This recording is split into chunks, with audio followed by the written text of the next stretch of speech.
What's up, guys? I'm Ryan Roberts. Welcome into another edition of the At Large Bid Bearcats podcast, brought to you as always by Riverfront U. Tonight we are joined by 6'6", 240-pound tight end Gavin Grover. Gavin signed with the Cincinnati Bearcats yesterday and made it official. So welcome to the Bearcat family, Gavin. Hey, thank you for having me on the podcast. I appreciate you having me on here, talking to me about what my process has been like. So hopefully this should be some fun. So you signed with Cincinnati yesterday. It's been a long road and long high school career. What did that moment mean to not just you, but also your family and those who are closest to you? Well, especially, a long time coming. I've been talking to Cincinnati forever. So, it's been really special, like meeting all the different people throughout and, especially this new staff. They've all been great to me and my family. Like I remember speaking with Coach Satterfield in his office and talking with all the phone calls and text messages with Coach Depp. I've gotten to know this staff and this group of people so much. So it's great to finally put some pen to paper and really make it official finally. Like his official when he committed, then his official when we got the official offer. So it's almost like it's officially official. Right. Yeah, it's definitely a process. It seems like, you committed all the way back in April. Let's go all the way back to the beginning of the recruiting process. You had offers from Indiana, Kentucky, West Virginia, Michigan State, among others. What were you looking for in the recruiting process when you were in that decision mode where you're looking for where you want to attend the next 4 years of your career? Yeah, so I've always been a big competitor. So I always want to like go somewhere where they can compete to win like championships and whatnot. So I was looking at schools. I want a school who's like doing well. And Cincinnati at the time was doing well. They won a bunch of American Conference championships. They made it to the college football playoff. So I think that was huge for me and like deciding Cincinnati. So I was looking for someone who wants to like develop me because I think I have a frame to like put on a little bit more weight than I do right now. So I think that's someone who has a good weight room program to build me up, as well as just a staff who like believes in me and they're investing time into me. So I think that's super important, as well as like an offense who utilizes their ties not only in the pass game but also in the run game. Having ties in there just keep defenses on their toes. So I feel like if you have two on the field, they have to change their personnel. They have to decide whether they want to put a linebacker in there who's mismatched in the pass game, put a safety up there, or in the run game where they're like less effective as if there wasn't a linebacker. So I think like just the schematically wise, I think I was looking for someone who utilized the tight ends in that way. I was also looking for like a family atmosphere. I know a lot of people say that, but just like someone who like they just like treat you like every time I went to Cincinnati, I felt good there. I felt like I was home before I was even home. Like all the time, I visited Cincinnati a bunch of times throughout my process, so it was just like I don't know. I felt good and I felt safe every time I was there. I felt like these people taking care of me. It's good. Even all throughout like the different staffs, like they all took care of me, like especially the new staff. So it keeps me feeling good and confident that I was in the right place. So you kind of answered my next question, but what exactly was it that stood out about Cincinnati? You're going on all these visits, you're hearing different recruiting pitches, different visions for how you'll be utilized. What was it that stood out about Cincinnati when you finally decided to commit April 16th? Yeah, so Cincinnati, I think it came down to Cincinnati, Kentucky, and West Virginia at the end. Those two schools, two great schools. Don't get me wrong, Kentucky and West Virginia. I hold them very high. I hold them very high on my list. But I think Cincinnati, at the end of the day, they showed the family aspects, like I was just saying. Like they made me feel at home. The tight end coach, I could talk to him about whenever and whatever I wanted to. So that was a big part of it. Like Coach Stepp did a great job with me and talking me through everything. He'd be super transparent. Like he would let me know, like, hey, I'm talking to other tight ends, like Devin. Like he'd let me know, like, hey, he might be committing and stuff like that. So like that's all like good to know. Be like transparent because like their tight end room needs to be bolstered a little bit because like they lost two guys last year and or like I guess 2 years ago and Lenny and Josh. So they needed the rebuild and then they had the room this year. Obviously Shimon transferring, it leaves more opportunities. So I feel like that there's opportunity to play here. So I think that was a piece that really made me want to like come and play here because there's opportunity to play. I don't want to sit out a whole year, but if I'm not prepared, then I'm ready to take a red shirt. But like if I can get on the field and play, then I want to get on the field and play and help and contribute in any way I can.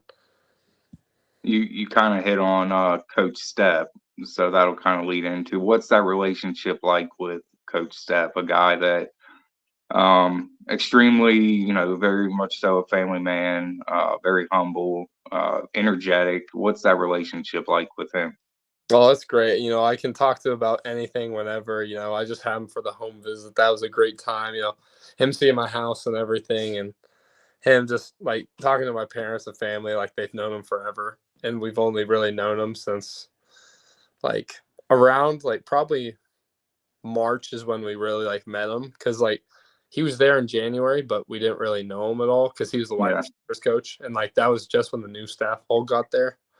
So we really haven't known him that long, but like feels like we know him forever, talking about whatever, and he's telling us about his girls and his wife and all that. So it's great. Like I was just texting him today about him going to New York and enjoying like all yeah. that like Christmas stuff there. So really, I could talk to him about anything. I mean, I trust him with everything, and I think I can trust him with him taking me where I want to go, which is the NFL eventually.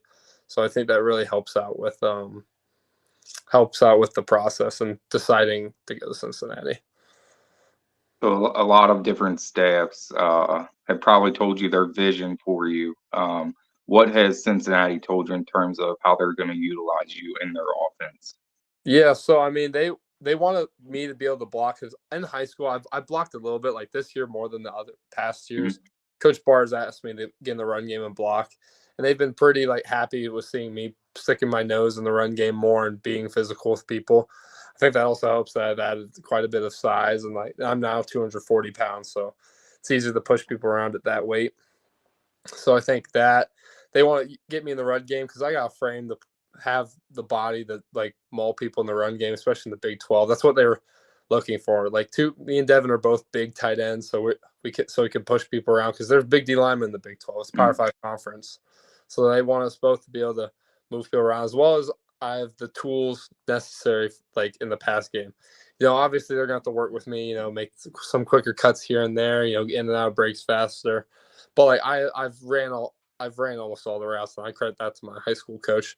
He's made me run everything from corner routes, bang posts. I've had to run it all. I've played outside receiver. I've played in the slot. I've played attached, like H back too. So he's kept me on my toes doing everything. So I think that'll help me at Cincinnati, and that'll help me be able to do whatever they need me to do in the offense, whether it's lineup attached in a 3-point stance, or maybe like bump out a little bit into the slot and run some different concepts and whatnot. So I think that just being able to be versatile and not being able to Mhm. be one dimensional, just being able to block, catch passes, and do whatever they need.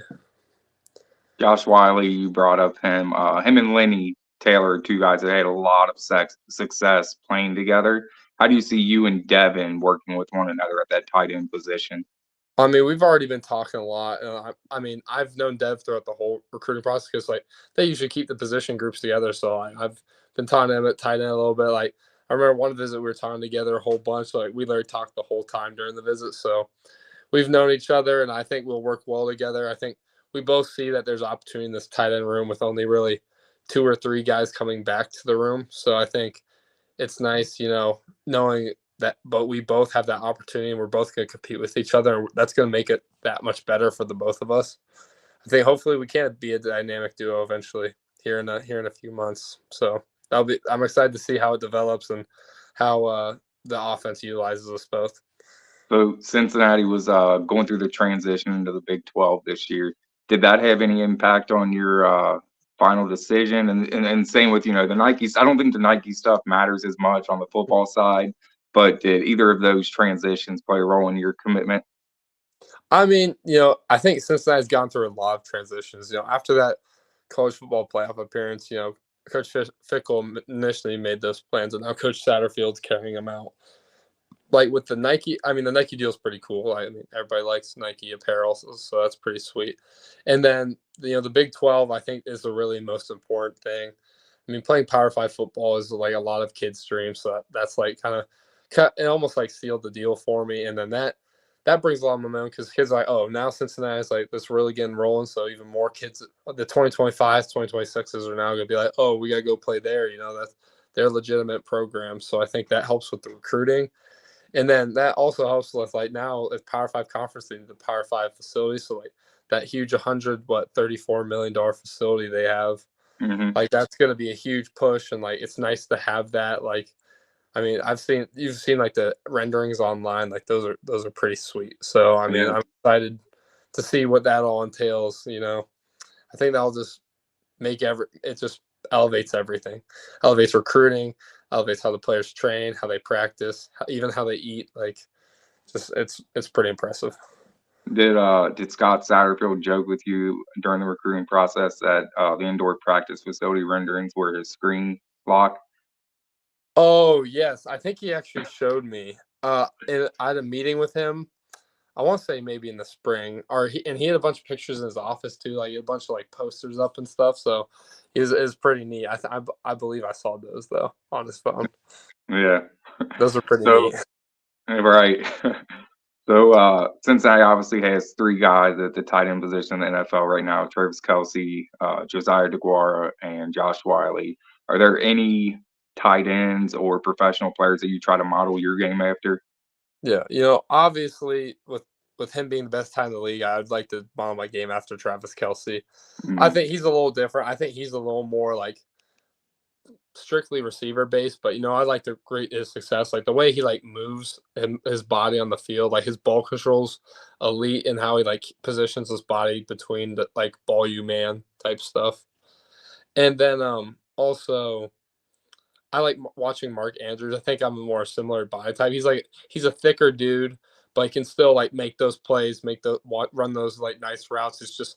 It's not as like wide receiver esque. It's more like it's a tight end running routes right. versus like a receiver. Travis Kelsey's more like receiver. He still blocks sometimes, but it's more like more realistic for me to like watch Mark Andrews play. I love what Gronkowski's probably my favorite player of all time. So like I always watched him play, and I'll try to like model after that and see what he does and play. I like to play physical now. Like I think my sophomore, junior year, I wasn't as physical, but this year I was trying to take people's heads off, so Yeah. it helped. It helped a little bit. So So who I'd is? say, hmm, Go ahead. I'd just say like Gronk and Mark Andrews, Travis Kelsey a little bit as well, just because being a Cincinnati guy and him being the best time in the league, anyone would want to do what he does. So. So you mentioned being more physical this year. Who is Gavin Grover on and off the field? What are the differences? Yeah, honestly, on the field, I don't really talk at all. Like I keep to myself. I do my job and get it done. Like I'll scrap it out. I'll make some flashy plays here and there, but I'm just doing my job. I'm not going to do anything extra. I don't like all that like talking and stuff. Like it's not Mm. me. So I just like I do what needs to be done. I'll do the dirty work in the trenches, or I'll run routes and make plays on the sideline or in space. So, and then So off the field as well.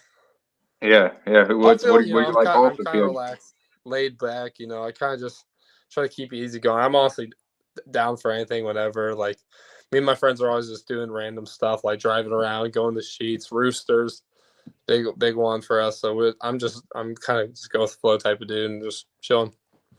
Like to have fun, like to live life. You only live once, so. Right. Yeah. So let's talk a little bit about your career at Olentangy. So for your career, I want to make sure I get this right because you had a really good career there. 105 receptions, 1,212 yards, 12 touchdowns. But as a senior, you get second team All State. You finish with 63 receptions, 853 yards, and 10 touchdowns. Yep. What was the biggest difference between your junior and senior year that kind of allowed you to break out and have the type of year that you had?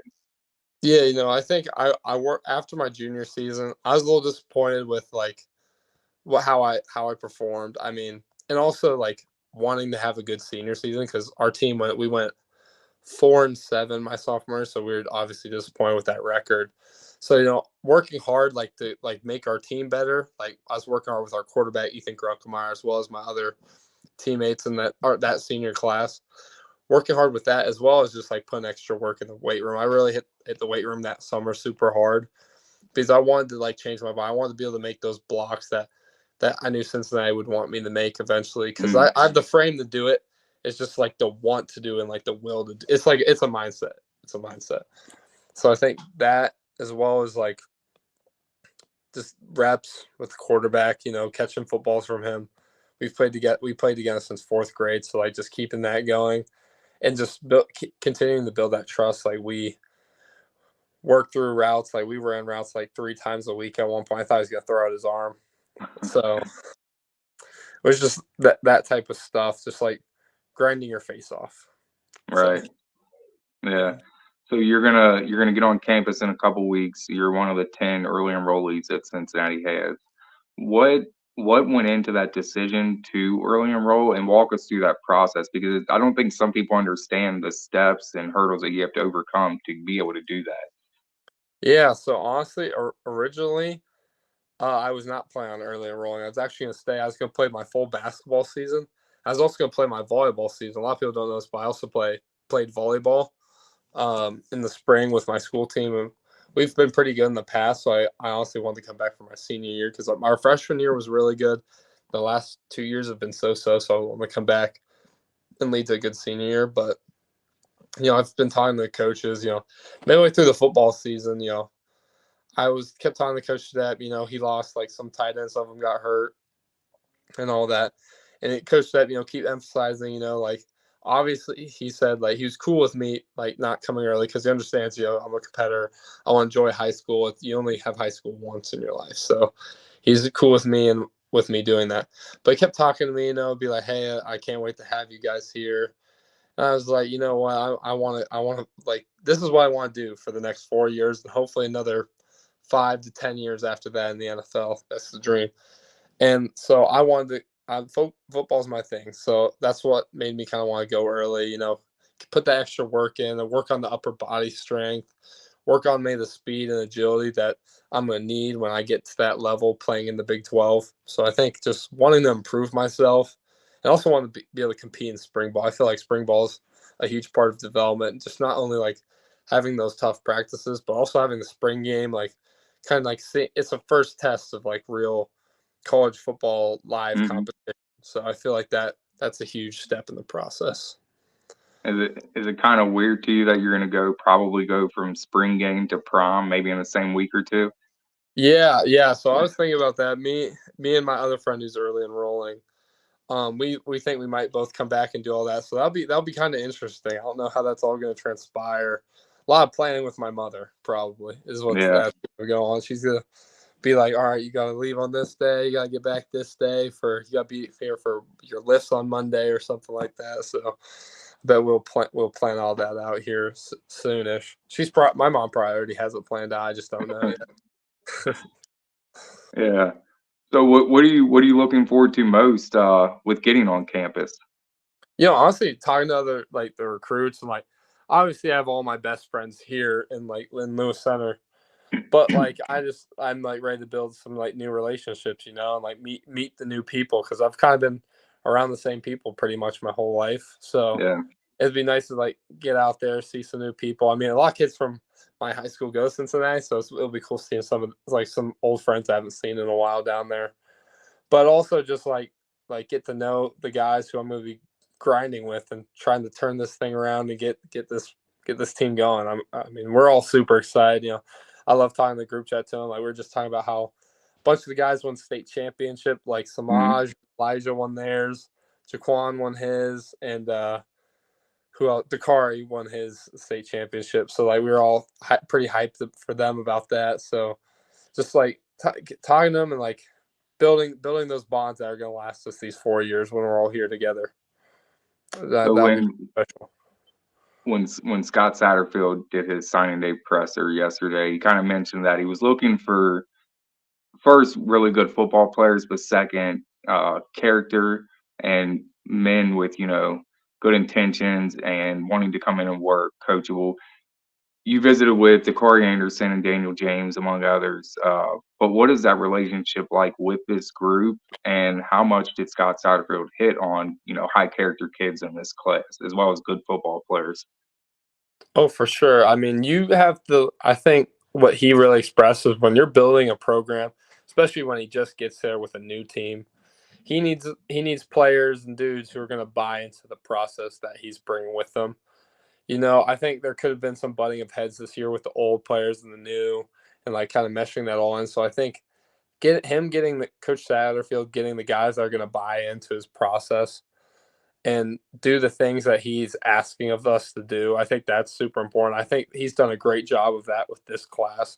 I mean, me talking to all the dudes, I've had zero problems with anybody in this group. Like, I've really loved talking to everyone. I could talk to an O lineman, D lineman, corner, safety, wide receiver, running back. Like, I could talk to any of them. It's been great, and I think they did exactly what they said they're going to do. They're going to find high character athletes who do their jobs, who who are going to take the coaching, and I think this could be really special. This group, I can't wait.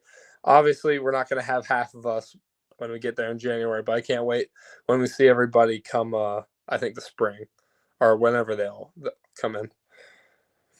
So, student as the first part of student athlete. Have you thought about a major or what you want to do in college yet?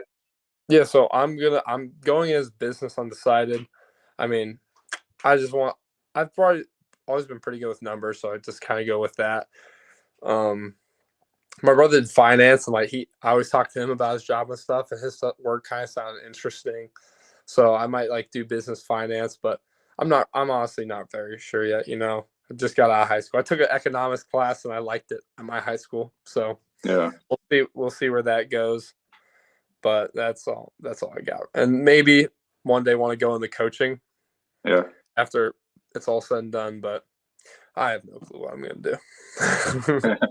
Yeah, that's pretty normal. I mean, you're not even halfway finished with your senior year yet. So, well, man, let's just finish on so a few fun things to allow the fans to get to know you a little bit better.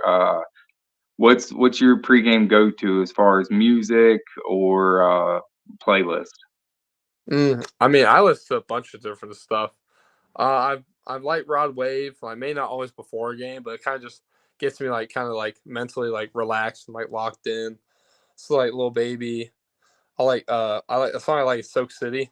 It's Hmm. the dance that all the NFL guys have been doing, the squabble. So I've been liking that song lately. Yeah, just anything that Grove Street Party by like Grove Street. So I'm kind Yeah. of like that's one of my favorite songs. I listen to I think before every single game of the season, probably multiple times honestly. But Do, go ahead. yeah, that's probably the favorite song I think. I think I might make like a mixtape with it too, like that. Yeah. Yeah. Do you have any pregame rituals or anything you do before every game? I do actually. I do this thing with my dad. So have you ever seen the movie Gladiator? Yep. Yeah. So like like before like him and like all the like other gladiators go out, my dad came up with this before my junior year, and basically we just come up to me. He goes like strength and honor like that, kind of like they do in the movie. So and that was our favorite movie when I was growing up when I was little. So it's kind of like a cool thing I do with him before every game. We usually just do it either at the house or if we forget, I see him really quick before I go out onto the field. Is it kind of cool that you're close enough to home where your family's still gonna be able to come watch you? Oh yeah. Oh, I meant to say that earlier, but yes, that's a huge part. I mean, I'm a big family person. Like my mom, my dad, my little brother's here, and then my older brother and older sister both moved out. My older sister, she has two little daughters, my nieces. They're the best. So I love that they're all like right here, so they'll be able to come to the game so easily. I mean, the drive from Columbus to Cincinnati is like an hour and 40 minutes. It's literally the easiest drive. I've made it like probably 20 times now. It's so Yeah. easy. So it's so nice to have them all be able to come. My older brother's already told me that he's gonna like bring a bunch of his friends who already go to the games. He loves it, so I'm excited to see all that. Do you have a favorite food or favorite restaurant on campus yet? I mean that's impossible. I mean I'm a big guy, so I can put down some food. I mean, I love Chipotle. I could eat Chipotle every meal the rest of my life. To be completely honest, like I eat for breakfast, lunch, dinner. Like it's way too good. Panda Express is a good one. Me and my friends, I've taken some of my friends to a few games. I took my family to one at the beginning, but I've been taking my friends to a bunch. And yeah, Pan Express. We always go there during halftime of the game, so that's always fun to do. Yeah, And that Dan and Dakar both were raving about the Eagle on your guys' visit, the chicken down in OTR. oh, I'm trying to think. Did we? I think we might have had that at one of the. We went to this Pins place, and I think they Yep. catered it. And I'm Yeah. pretty sure it was pretty. Yeah, it was pretty good. It was pretty Yeah, good. I talked when I know you're close with Dakar from your visit, but when I was talking to Dakar, that's all he talked about was how good the chicken was that they had on the visit. Yeah, it was good stuff. I mean, they had like this hot honey you put on it, and like we were playing games and eating that. And I was living life on that official visit, so that was a good time. Right. Well, man, I don't want to take up any more of your time. I've kept you way longer than I probably should have. I appreciate you coming on, and I know a lot of people are excited about you joining the Bearcat family in a couple weeks. Yeah, hey, thank you for having me. I enjoyed talking about all this stuff. Anytime the Bearcat fans want to know anything, I'm always here, and I'm excited to see what the future brings. All right, that's Gavin Grover.